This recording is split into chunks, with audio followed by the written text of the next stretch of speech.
ખેડાના આંત્રોલીમાં યુવકને માર મારવાના મુદ્દે ફરિયાદ દાખલ કરવામાં આવી છે। એમએલએ રાજેશ ઝાલાના મળતિયાઓ સામે ફરિયાદ નોંધાઈ છે। હાઈકોર્ટના આદેશ બાદ ખેડા પોલીસે ફરિયાદ નોંધી દીધી છે, જેમાં દીપકસિંહ ચૌહાણ, અમિતસિંહ ગોહિલ સામે ફરિયાદ નોંધાઈ છે। અજીતસિંહ સોઢા અને ઇન્દ્રવદન પરમાર સામે પણ ફરિયાદ થઈ છે। ફરિયાદીએ પોસ્ટ પર કોમેન્ટ કરતાની સાથે જ માર માર્યો હતો।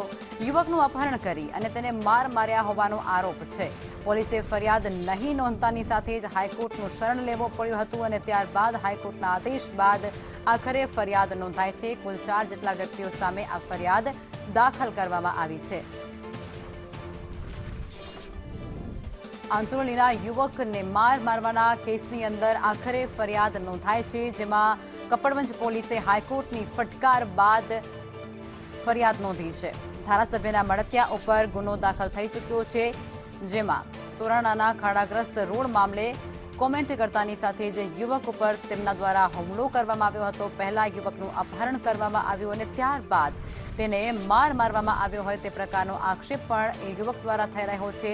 ત્યારે પોલીસને ફરિયાદ કરવામાં આવી હતી, પોલીસે ફરિયાદ લીધી નહોતી।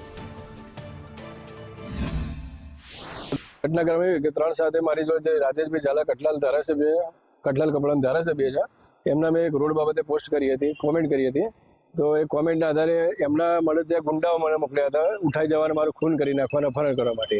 જે બાબતે મેં 4 સાથે અરજી આપેલી કપડવંજ ટાઉન પોલીસ સ્ટેશનમાં, જે મારી ફરિયાદ ગુનો રજીસ્ટર કર્યો નહોતો।